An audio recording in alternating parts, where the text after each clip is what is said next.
Guys ఈ రోజు వీడియోలో మనము ఛత్రపతి శివాజీ కథ ఆధారంగా వచ్చిన చావా మూవీకి సంబంధించిన డే 1 కలెక్షన్ ఎంత, అలాగే డే 2 కలెక్షన్ ఎంత అనే విషయాల గురించి మాట్లాడుకుందాం. అలాగే చావా మూవీకి సంబంధించిన బడ్జెట్ ఎంత, అలాగే రికవరీ ఎంత అనే విషయాల గురించి మాట్లాడుకుందాం. కానీ అంతకంటే ముందు లాస్ట్ వీక్ రిలీజ్ అయిన నాగచైతన్య గారు, సాయి పల్లవి గారు జంటగా నడిచిన తండేల్ మూవీకి సంబంధించిన కలెక్షన్ గురించి మాట్లాడుకున్నట్లయితే బేసిక్గా ఈ సినిమా బడ్జెట్ వచ్చేసి 90 కోట్ల రూపాయలు. సో ఈ సినిమాకి సంబంధించిన మనము 9 డేస్ సంబంధించిన కలెక్షన్ గురించి మనం ఒకసారి మాట్లాడుకున్నట్లయితే ఈ సినిమా మొదటి 7 రోజుల్లో ఇండియా నెట్ కలెక్షన్ వచ్చేసి 60 కోట్ల 7 లక్షల రూపాయలు అయితే వసూలు చేయడం జరిగింది. అలాగే ఈ సినిమా 8వ రోజు అంటే నిన్న ఈ సినిమా దాదాపు 3 కోట్ల 46 లక్షల రూపాయల ఇండియా నెట్ కలెక్షన్ అయితే వసూలు చేయడం జరిగింది. అలాగే ఈ రోజు ఇప్పటివరకు మనకు వస్తున్న ఎస్టిమేటెడ్ రిపోర్ట్ ప్రకారం ఈ సినిమా దాదాపు 4 కోట్ల 70 లక్షల రూపాయల నెట్ కలెక్షన్ అయితే వసూలు చేయడం జరుగుతుంది. సో ఈ సినిమా మొదటి 9 రోజుల్లో ఇండియా నెట్ కలెక్షన్ వచ్చేసి 68 కోట్ల 23 లక్షల రూపాయలు వసూలు చేయడం జరుగుతుంది. అలాగే ఈ సినిమా ఇండియా గ్రాస్ కలెక్షన్ వచ్చేసి 81 కోట్ల 17 లక్షల రూపాయలు అయితే వసూలు చేయడం జరుగుతుంది. సో ఫైనల్గా చందు ముండేటి గారి డైరెక్షన్లో సాయి పల్లవి గారు, నాగచైతన్య గారు జంటగా నటించిన తండేల్ మూవీ మొదటి 9 రోజుల్లో ప్రపంచవ్యాప్తంగా దాదాపు 97 కోట్ల 71 లక్షల రూపాయలు అయితే వసూలు చేయడం జరుగుతుంది. సో ఈ సినిమా బడ్జెట్ 90 కోట్ల రూపాయలు, కానీ ఈ సినిమా మొదటి 9 రోజుల్లోనే దాదాపు 97 కోట్ల 71 లక్షల రూపాయలు అయితే వసూలు చేయడం జరుగుతుంది.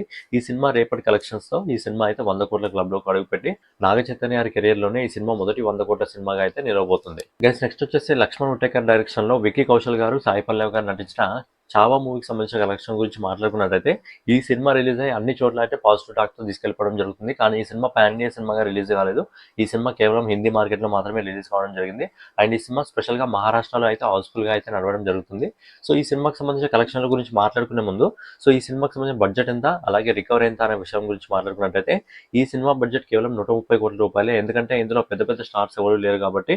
సో విక్కీ కౌశల్ అయితే ఈ సినిమా తీయడానికి 10 కోట్ల రూపాయలను అయితే తీసుకోవడం జరిగింది. అలాగే రష్మిక మందాన గారు 4 కోట్ల రూపాయలు తీసుకోవడం జరిగింది. అలాగే రాకేష్ ఖన్నా వచ్చేసి ఈ సినిమాకి దాదాపు 2 కోట్ల రూపాయలు అయితే చార్జ్ చేయడం జరిగింది. అందుకే ఈ సినిమా కేవలం 130 కోట్లలో కంప్లీట్ చేసుకోవడం జరిగింది. సో ఈ సినిమాకి సంబంధించిన బడ్జెట్ గురించి అయితే మనం మాట్లాడుకోవడం జరిగింది కదా. మరి ఈ సినిమాకి సంబంధించిన ఒకసారి రైట్స్ గురించి మాట్లాడుకున్నట్టయితే ఈ సినిమా తన డిజిటల్ రైట్స్ని దాదాపు 75 కోట్ల రూపాయలకి అయితే సోల్డ్ చేయడం జరిగింది. అలాగే ఈ సినిమా శాటిలైట్ రైట్స్ని అంటే టీవీలో చూపించిన రైట్ని అయితే ఈ సినిమా దాదాపు 42 కోట్ల రూపాయలకి అయితే సేల్ చేయడం జరిగింది. అలాగే ఈ సినిమాకి సంబంధించిన మ్యూజిక్ రైట్ ని దాదాపు 10 కోట్ల రూపాయలకి అయితే సోల్డ్ చేయడం జరిగింది. అలాగే ఈ సినిమా డిజిటల్, శాటిలైట్ ఇంకా మ్యూజిక్ రైట్స్ ని దాదాపు 127 కోట్ల రూపాయలకి అయితే అమ్మడం జరిగింది. సో ఈ సినిమాకి సంబంధించిన థియేటికల్ రైట్స్ గురించి మాట్లాడుకున్నట్టయితే ఈ cinema all India theatrical rights వచ్చేసి 60 కోట్ల రూపాయలకు, అలాగే ఓవర్సీస్ మార్కెట్ సంబంధించిన థియేటికల్ రైట్స్ ని 12 కోట్ల రూపాయలకి అయితే అమ్మడం జరిగింది.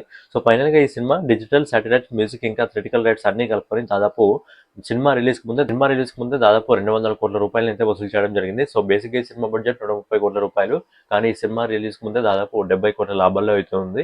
సో ఈ సినిమాకి సంబంధించిన మనం ఒకసారి కలెక్షన్ల గురించి మాట్లాడుకున్నట్టయితే ఈ సినిమా మొదటి రోజు ఇండియా నెట్ కలెక్షన్ వచ్చేసి దాదాపు 32 కోట్ల 80 లక్షల రూపాయలు అయితే వసూలు చేయడం జరిగింది. అలాగే ఈ రోజు ఇప్పటివరకు మనకు వస్తున్న ఎస్టిమేటెడ్ రిపోర్ట్ ప్రకారం ఈ సినిమా నిన్నటి కంటే ఈ రోజుగా ఎక్కువ కలెక్షన్స్ అయితే వసూలు చేయడం జరుగుతుంది. ఈ సినిమాకి సంబంధించి ఈ రోజు ఎస్టిమేటెడ్ కలెక్షన్ ఇప్పటివరకు వచ్చేసి దాదాపు 35 కోట్ల 50 లక్షల రూపాయలు అయితే వసూలు చేయడం జరుగుతుంది. సో ఈ సినిమా మొదటి 2 రోజుల్లో ఇండియా నెట్ కలెక్షన్ వచ్చేసి 68 కోట్ల 30 లక్షల రూపాయలు వసూలు చేయడం జరుగుతుంది. అలాగే ఈ సినిమా ఇండియా గ్రాస్ కలెక్షన్ వచ్చేసి ఈ రోజు వరకు 81 కోట్ల 27 లక్షల రూపాయలు అయితే వసూలు చేయడం జరుగుతుంది. ఈ సినిమా ఓవర్సీస్ మార్కెట్ నుంచి మొదటి 2 రోజుల్లో దాదాపు 9 కోట్ల 51 లక్షల రూపాయలు అయితే వసూలు చేయడం జరుగుతుంది. సో ఫైనల్ గా విక్కీ కౌశల్ గారు నటించిన చావా మూవీ మొదటి 2 రోజుల్లో ప్రపంచవ్యాప్తంగా దాదాపు 90 కోట్ల 78 లక్షల రూపాయలు అయితే వసూలు చేయడం జరుగుతుంది. ఈ సినిమా కూడా రేపటి కలెక్షన్స్ లో అయితే ఈ సినిమా దాదాపు 100 కోట్ల క్లబ్ లోకి అయితే అడుగు పెట్టడం జరుగుతుంది. ఈ సినిమా ఫైనల్ కలెక్షన్స్ అయితే 500 కోట్లను దాటుతుందని చెప్పి అంచనా అయితే వేయడం జరుగుతుంది. సో చావా సినిమా మీలో ఎవరైనా చూస్తుంటే చావా సినిమా మీకు ఎలా అనిపించింది అనేది ఒకసారి కామెంట్ చేయండి. అలాగే మీకు వీడియో నచ్చినట్లయితే ఖచ్చితంగా లైక్ చేసి, కామెంట్ చేసి, సబ్స్క్రైబ్ చేసుకుని బెల్ ఐకాన్ అయితే ఆన్లో పెట్టుకోండి. జై హింద్, జై భారత్, నమస్తే.